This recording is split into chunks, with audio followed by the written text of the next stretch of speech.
Today we are joined by England's most advanced primitive, Me. Chris Marsden, who has, Advanced primitive. I think yes, that's a bit of a double negative going on there, they're the best kind.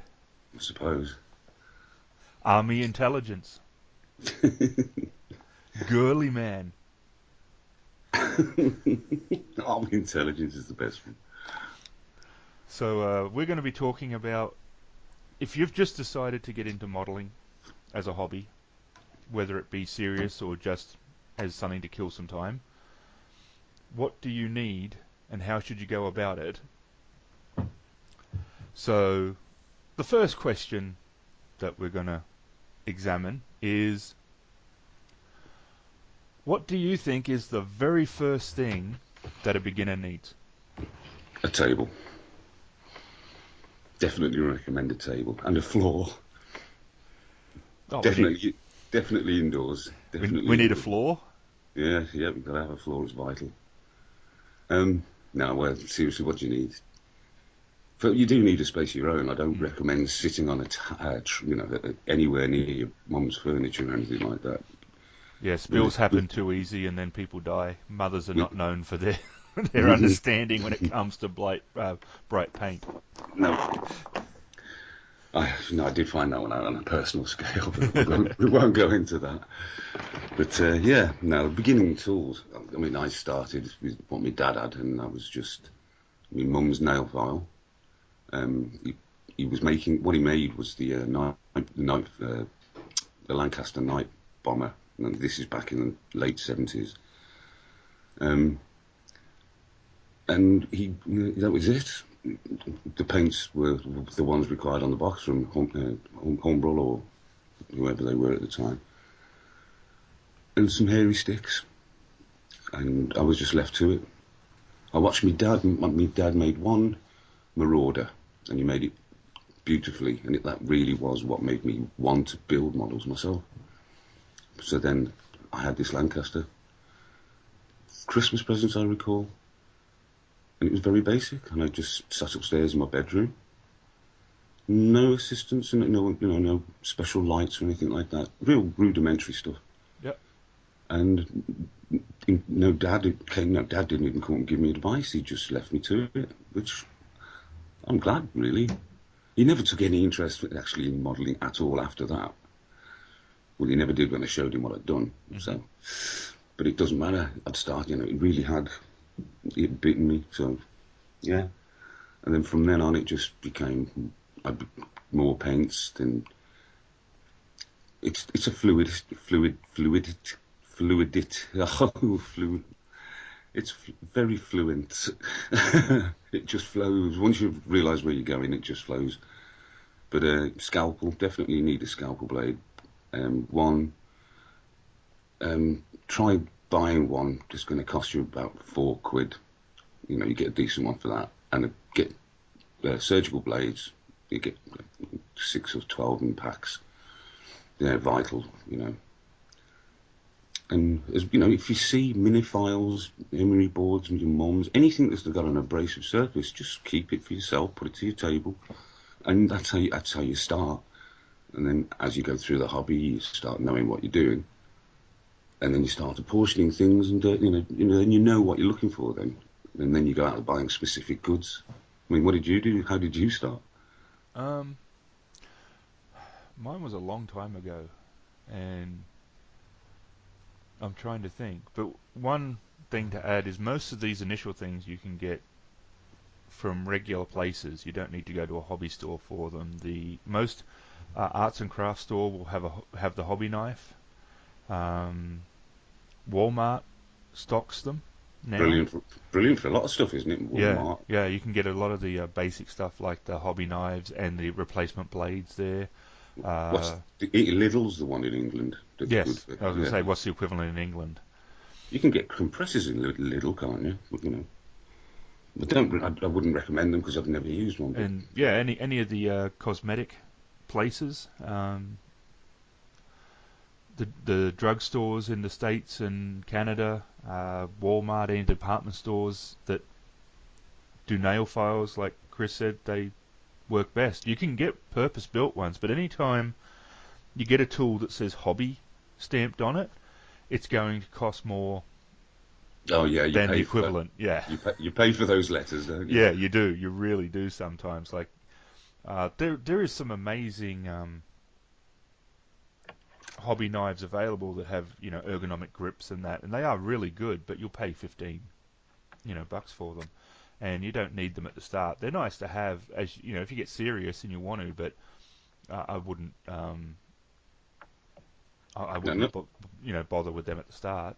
and another good place. Just remember,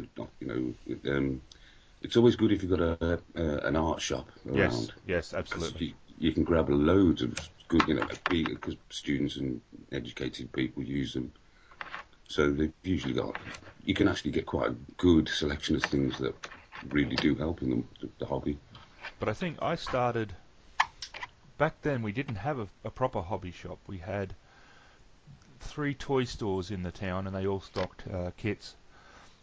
I didn't have a hobby knife. Those things came much later. I used the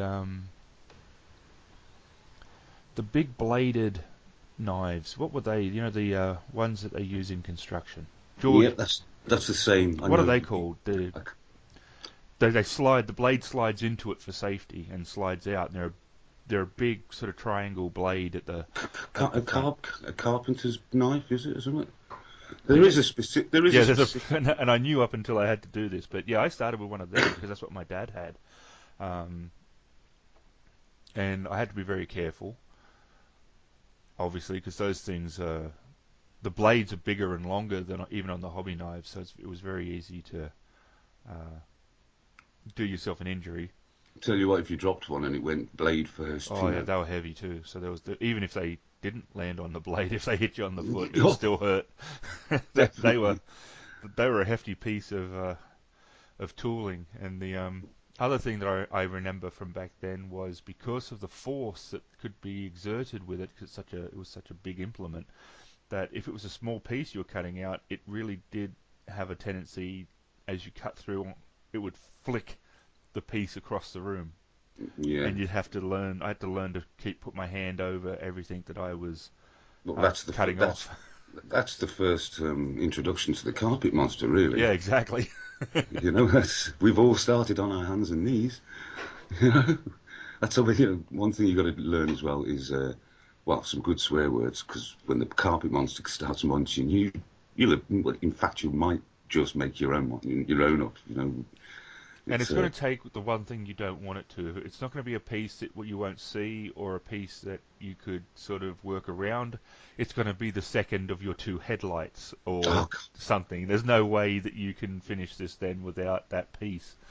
Um, I would say never give up looking, yes. because I mean, it's like the motorbike, my little Yamaha, that sat in a box, uncompleted, because the headlight cover had gone missing.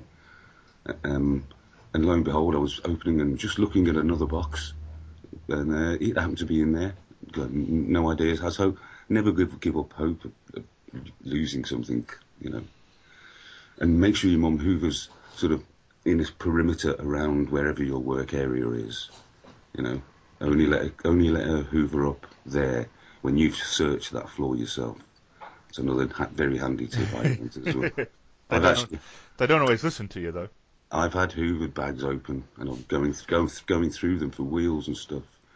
My mum going, "What are you doing in the living room?" I've got a big bin liner with all the empty content. Oh, but you think, oh, you've got so much to learn, you newcomers. You really have.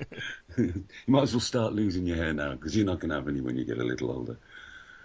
Modern For the modern modeler compared to when we started, I think that you need the hobby knife is excellent because you need it to trim excess plastic off. Uh, if you can get um, the clippers, I think now they're a more modern. They're basically pliers, is what they are, but they've been designed specifically for this job. They're really helpful. You can get them all over the place now, but while I really like the ones at Games Workshop, they do a fantastic set of clippers. All mine that I've used mainly up until recently were Games Workshop, but their new ones which have been, well, they're not exactly new, they've been out a year or so, but they're over here they're about $30, and that's a ridiculous price for just clippers, but they really are nice. But you can look on eBay. Any of the hobby stores will have them. I'm pretty sure you can get them at art stores now. We have two different types of art stores here in Toronto where I am, and both of them stock clippers now. They have a small model kit section and they have a decent array of tools. Um, Glue, you're going to need two types for your basic modeling, and you're going to need the white glue, which is PVA, we used to call it in Australia. Can we go to the glue for a sec? Yep. Now, I mean, I don't know what your thoughts are on. I mean, it's usable. It's something I used all the time when I was young, beginning, and that's the tube adhesive you get. Mm-hmm. Now that's, I mean, I don't know now. Does it string as badly as it used to? Yes. Yeah, a lot of Well, them still do. well, that's what can put a lot of people off. Yeah. Is you end up with, you finished it and you've got all glue strings all over it, and then you've got your fingerprints because you don't see the glue strings, and that was really a disheartening part of it all for me. And Absolutely. my world changed when this liquid, fast capillary action Yes. adhesive Yes. works. And I was like, yeah, and it cleaned up my building work. It was really cool. Yes. Absolutely. Yeah. So, but that's just a handy little thing. Try it. If you can't get anything else, use it. But be prepared for a few errors on the kit. But usually, if I get one of those in a kit of any size, straight in the bin. There's no use for it for me. No practical use. Yeah. But then that's in itself, their adhesives is a whole new range of but this is about beginners. Yeah. Exactly. So So I think the only two you really need from an absolute beginner's point of view is the PVA white glue, which you use for your clear parts, and you do need actual plastic glue because it actually isn't really a glue. It melts the plastic and becomes a bonding agent, but you do need the plastic glue specifically. You can't just sort of substitute it for just other types of glue. You do need a plastic glue. yeah, because some glues will just melt Yep. anything it touch. I mean, I've got some glues over there that um, I don't think they should be allowed in this country. To be honest, they should have a big X on them because just opening the bottle from a distance, you can smell how volatile it is. Yep. So And you others just won't stick. always test it on a waste piece of plastic Yes. Yes. if Absolutely. you're not sure. When in So, doubt, yeah. yeah. As that goes with a lot of things, If Yeah. you've got doubt, Absolutely. if you've got doubt, use a piece of junk scrap, and you've got tons of sprue to use, and that's all you need to do. And I'll put a couple of pictures up of the different types that I have here. I have a Tamiya Extra Thin and one of the testers. They're both liquid glues rather than the gel, which Yeah. used to come in the tubes. But whatever you can get your hands on initially is it's fine. And they have fors and against. I like the tubes because they do take longer to dry. If you have to do a larger piece, the tube glue, being gelatin, takes longer to dry. And it's forgiving because even at the last minute you can separate the parts. Yep. Say if you've glued a fuselage together and you'd forgotten to put some vital piece inside, you're given enough chance to get. If you notice in time, Yep. you can just pull it. It'll look a mess, but that's easily solved. Just a pain in the backside. Paint-wise, Paint's more your subject because I'm still stuck in the dark ages with enamels, and they're bad for many reasons. Obviously the fumes are terrible. I mean, if I come away from the table after a session, yeah, I do feel tired, and I feel so it makes me feel bad, not because of the fumes, which I don't know. yeah. That's just not good for you. But if you're using enamels and you're working over them, you will tend to find you develop a film of oil on your skin, and it goes on your eyelids, and it just makes you feel tired. So have a wash when you've done with that. Clean up your skin and your hands. Yeah, most of us, I think, started with the hum rolls, which were in enamel, and that's what my father used on all his, and he would use the brushes. He didn't airbrush. And you don't need an airbrush as a beginner. You just need a couple of different size brushes and some paint. Although we all started with the enamels, today I think you're better off not doing that. I would. Well, I'm moving on. I'm moving on from enamels. It's just a different learning curve for me. I know all there is to know about enamel paint Yeah. now. But especially if you're a young'un, because if you're a young'un, the enamels need a special kind of thinner that is Yeah. toxic. So no, it's just more chemicals involved That's right. That's unnecessarily, and right. it So I think starts. that It's the old adage, keep it simple, yep, stupid.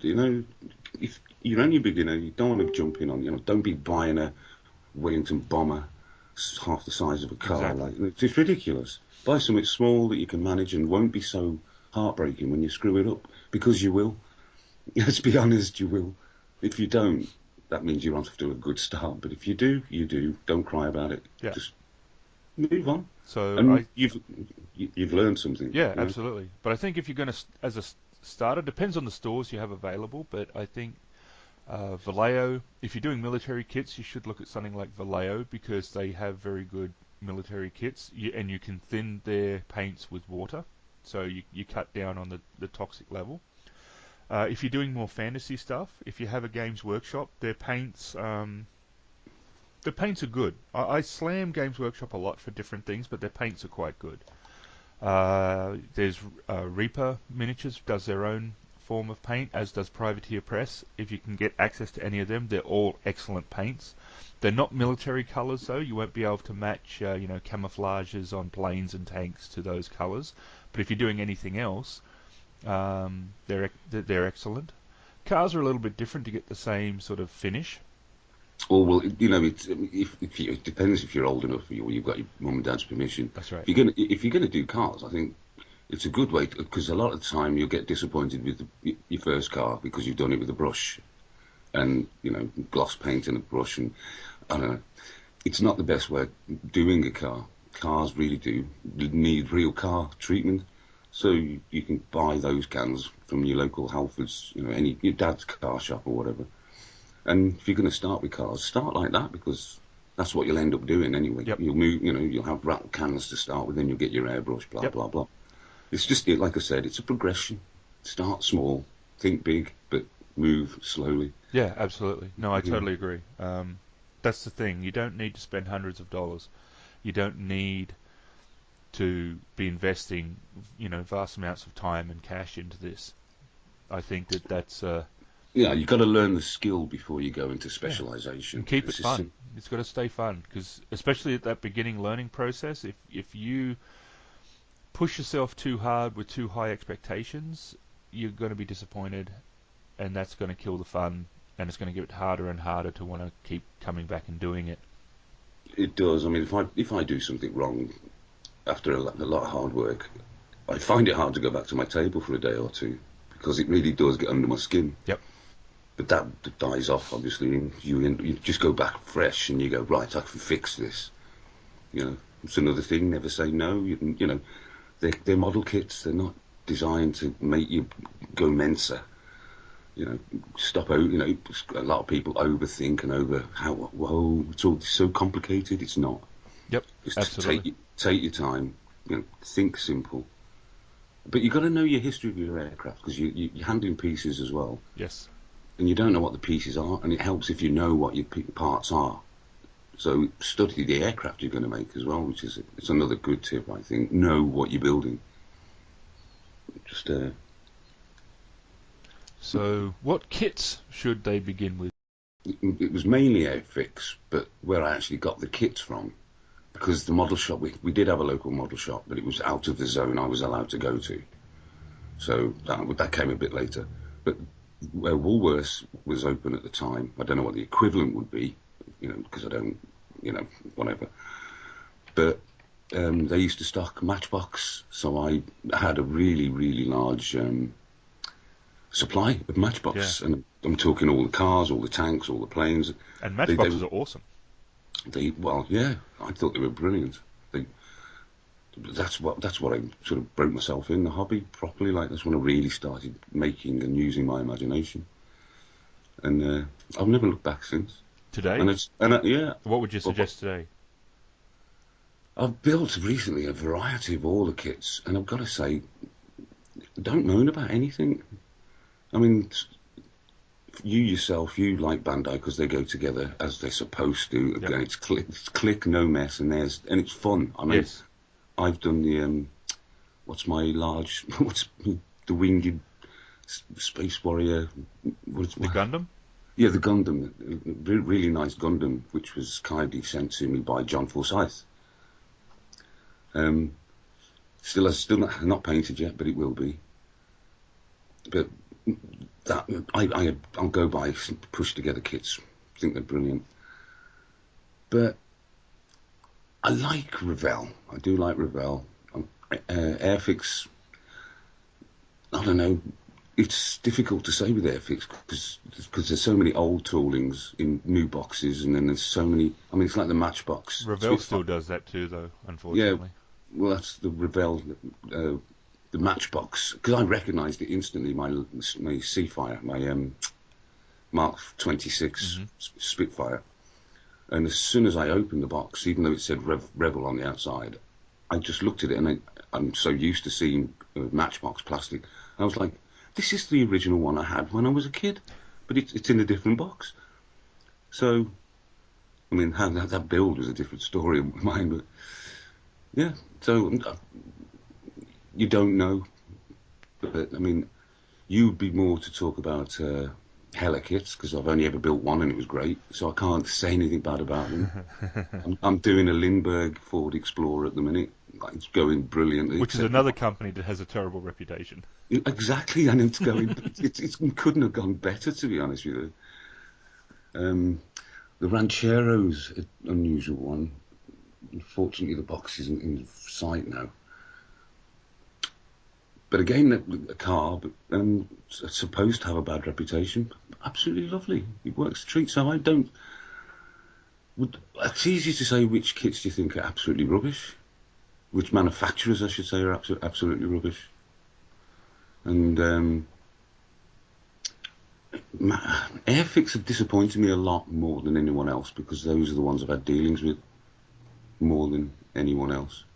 Which is And funny because if we're looking at science fiction, I would say Bandai is my number one choice. But you've got to like either Gundam, Star Wars, or Space Battleship Yamato. That's their three big lines that they do. So you have to be into those in order to enjoy them. If you are, those are fantastic beginning kits because you can practice some of your skills and you're going to end up with something that's nice to put on your shelf. mm-hmm. But if we're talking about a kit or a military kit, if you're into planes, my first choice would probably be Airfix. Airfix new tool. It's got to I be new. didn't. It's got to be new tool. It's got to be one of the new ones. But the reason why I like them, I they've got agree, some by the way. nice subjects, but they also come with those starter sets, which gives you a brush, some glue, and a set of paints, all in the one thing, which is what they're designed for. They're designed to be, here's your first kit, sit down, we've given you the right colours, enough to paint the plane, and a brush and some glue. You've got to still have your other stuff like clippers and things like that, but the actual brush and paints and kit is all in that one box. And they have quite a lot of these starter sets now, and I really like them. If you've got that and you've done a couple of them, the other company I really lean towards for beginners is Tamiya Oh, definitely to me, because yeah. they're such nice kits. They fit really well, even their old ones. So I've never had a problem with Tamiya so far. no, I haven't either. And Although, I've built a lot of them as well. All my race cars have been Tamiya. yeah, My motorbike's been Tamiya. just make sure it doesn't say Tamiya box a Rebox of Italeri. Italeri made the Rolls Royce and the Bugatti. Um, that I didn't like the plastic. That was the one issue I'd got with them. It felt brittle. You know, things that didn't need to snapped even when I was cutting them carefully off the sprue. Yeah, And you know, those kind of issues annoy me. You know, and thick connections to chromed parts. So when you cut the chrome off, cut the parts off, you have a big black dot where there's no chrome, yep, and you can put silver paint on, but it's not going to look like no, chrome. no. So that's always a disappointment for me, and that's what I found with that. Most of the silver parts were really heavily molded, but you know, that was those cars. Yeah, so But my top three picks are Bandai, Airfix, and Tamiya. Revell, Tamiya, and Airfix. And after that, you know, just build anything. I mean, I don't. If I see a kit and it's the kind of thing I want to build, because I'm mood based, I go for unusual. If it's got anyone's name on it, it doesn't matter to me. I'll build it because the challenge for me is to actually make it look good, even if it is a rubbish kit. And I personally thought that was the idea behind modelling. You know, you can make anything out of anything if you use your common sense. Like, apply yourself a bit. You know, which is what you learn eventually. All skills acquired, but as you say, you got to start from the beginning. Another thing, the beginning thing we're going into is they're handy clamps for wings. All right, so the beginner would need a supply of elastic bands, small ones, big ones, to wrap around fuselages or whatever. But what I used to use, my mum used to shout because I used to pinch all the pegs Mm-hmm. out of a peg drawer. Mm-hmm. If the youngsters remember what pegs are, but they were wee nippy button things you used to put on Yeah, yeah. you used to put them on your brother's nose and ears and stuff like that. It was brilliant fun. He didn't think so, but it was. Yeah, just things to keep your wings together, invaluable. And that's how I started. That's all I had. Anything that was around me that I could, would it do this? Would it do that? Can I make it do this? And you can get a lot. So beginning, beginning is easy. It's just a matter of how you go into it with your mind, I think. And you specifically say fun, and I agree. It's got to be fun. You know, and if you are working on something, as soon as it's annoying you and it stops being fun, walk away, Yeah, absolutely. calm down, and then go back. And then it's never as hard the second time. Well, it's not a whole truth because it can be, but it depends what you're doing. Yeah, absolutely. Always be prepared to go back. Unlike some people who just chuck things in the bin and never go back again, it's silly because you're going to lose out. So, what stuff do you think that a beginner needs to learn? Like, if we're just from a technique point of view, like obviously there's so many techniques that are out there now, and so many things to create things like weathering and that. So we're just going to go right back to the very beginning. You just got your first kit. What's the stuff you're going to actually need to learn from that bare basics sort of point of view? Firstly, something I never really realised until a lot later in my hobby, but it made a hell of a lot of sense, was wash all the plastic, wash the sprues because they are covered in a film of oil. You can't feel it as much as such, um, but it does make it. You'll find if you're using enamels, for example, if there's a patch of the release agent, you'll just have that. You'll be going on really nicely and smoothly. You'll hit that patch, and you'll just get that horrible streaky effect on your paint. When it looks like it's not mixed properly, and it's just the oil, breaking up the. So one of the first things I'd say is always just warm water and a light, brush, let it air dry as well. Don't be trying rubbing it. Just let it air dry, and that's where I would start as the first tip. What's yours?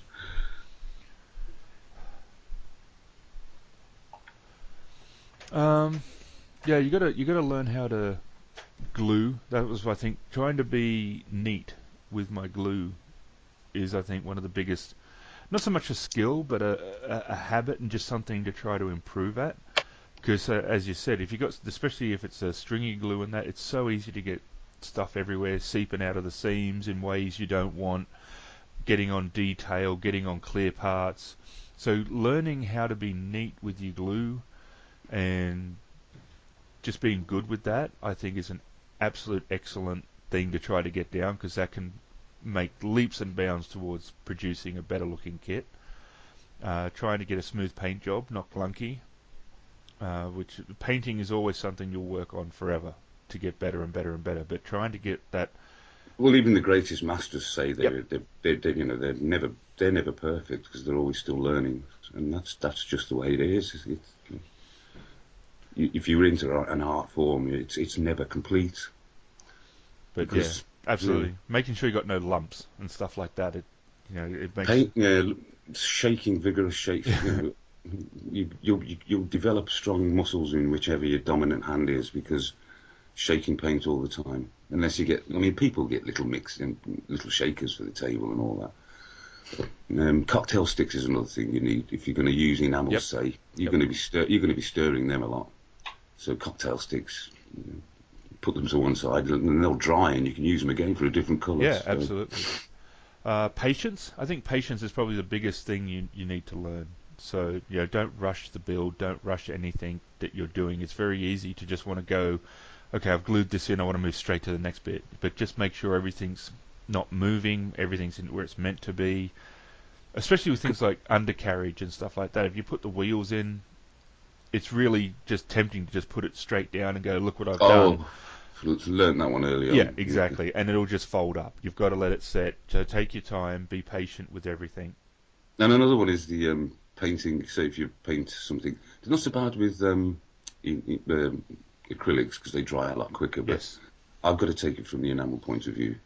Um, you say if you painted something highly glossy black and you've done it without messing it up and put a cover over it and put it somewhere and leave it alone. Yeah, until it's fully dry. Yeah, No going over and testing with your fingertips to see what, yeah. as I have done, you'll end up lifting an entire aircraft with the tip of your finger. Yep. You might look strong and aggressive from a distance, you know what I mean? But yeah, just you have to forget about it if you're going to brush paint.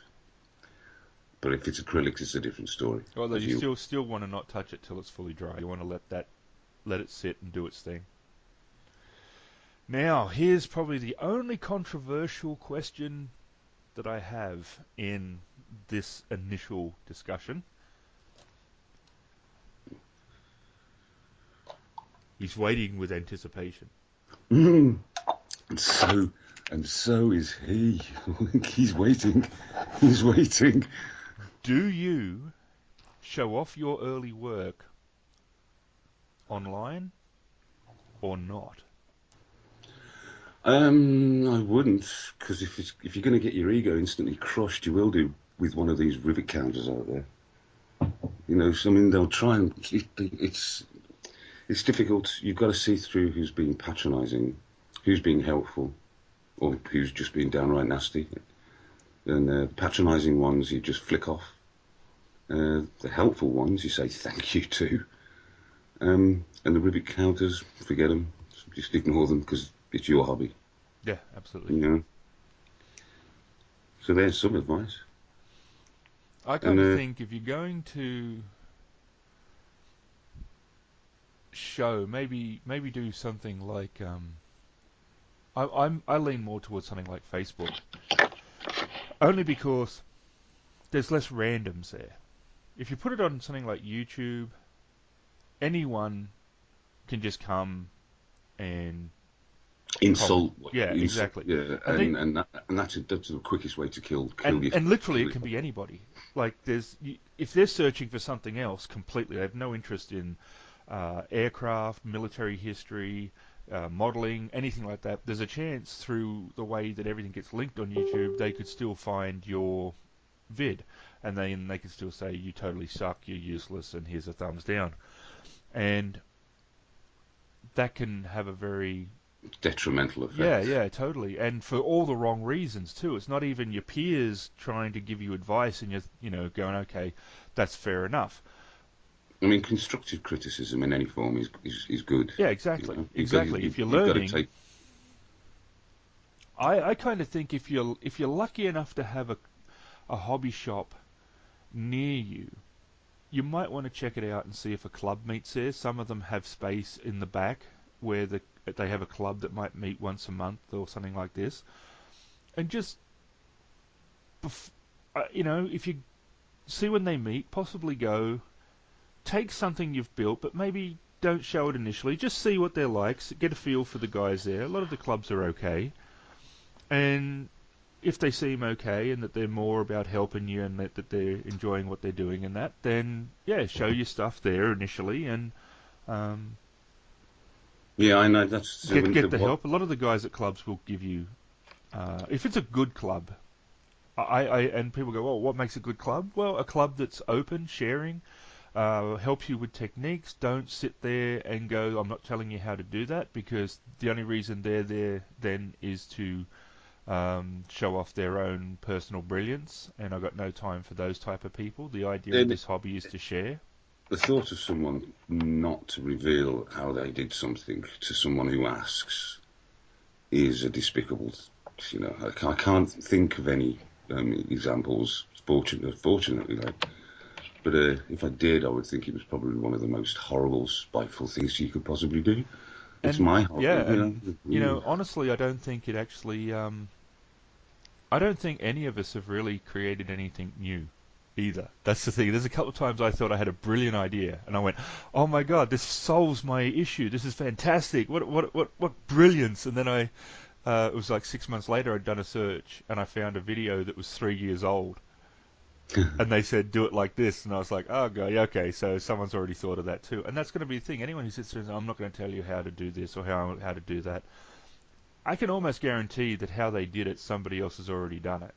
So, I could think of an example from when I never forget it for some strange reason.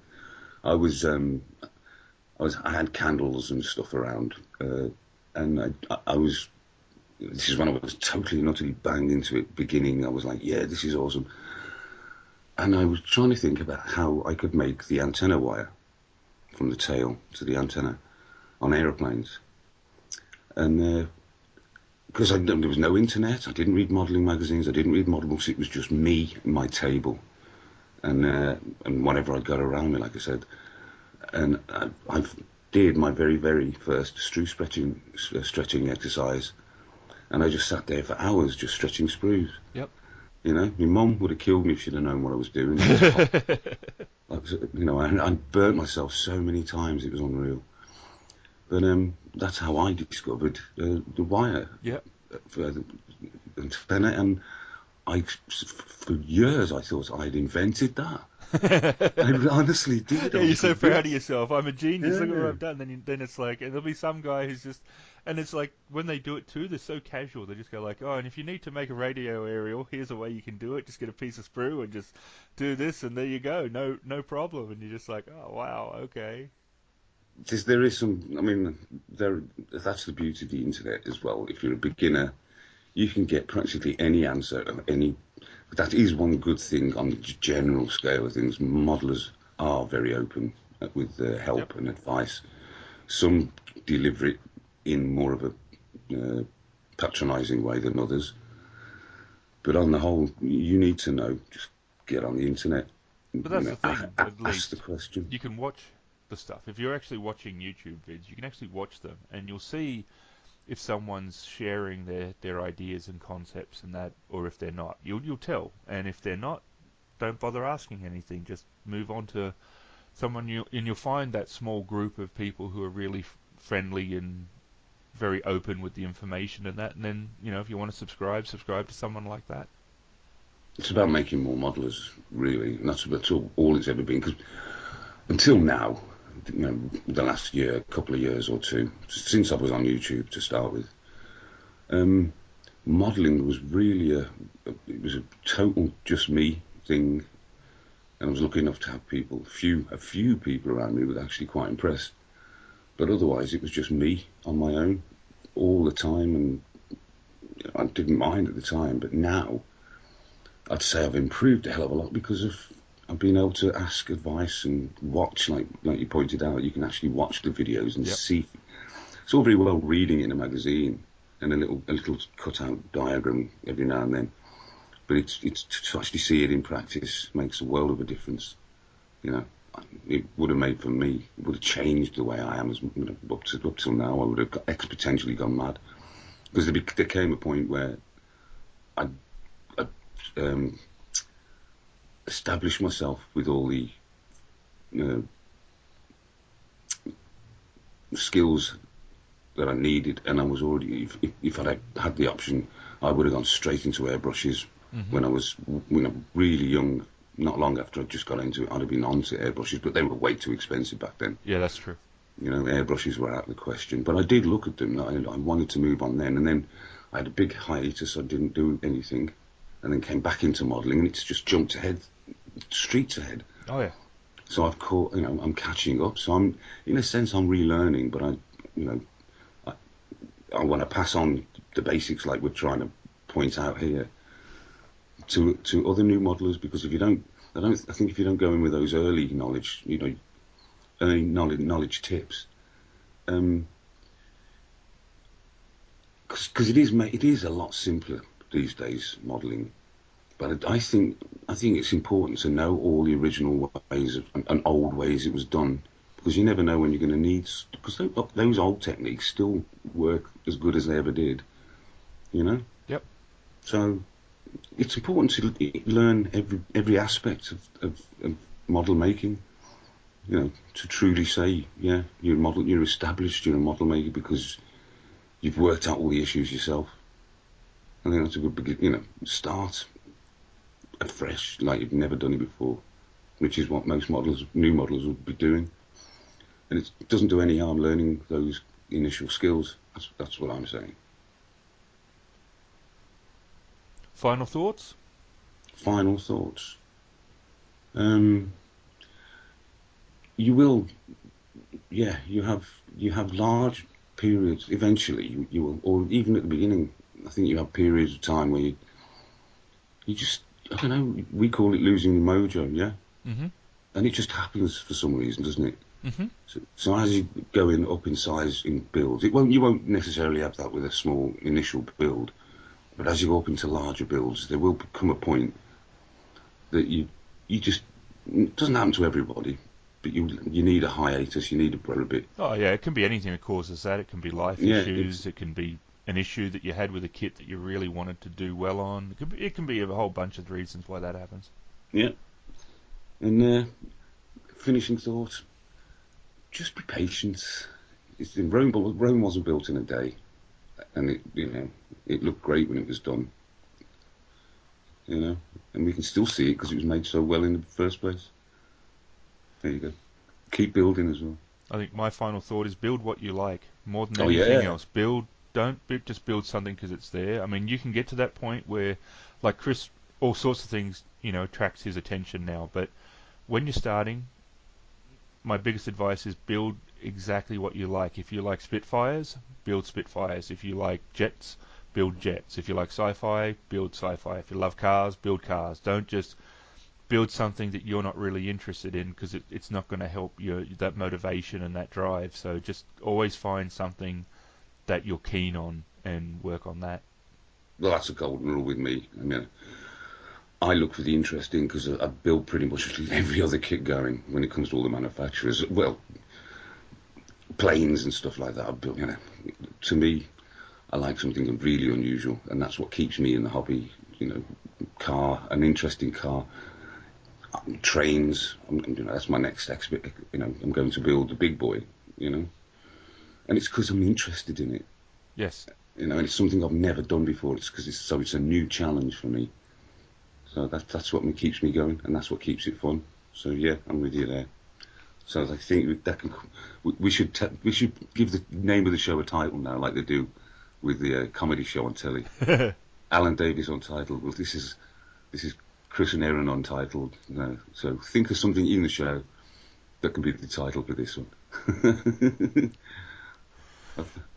Okay. So thank you for joining us, and thanks Chris for taking the time to twaddle about all the stuff that we do.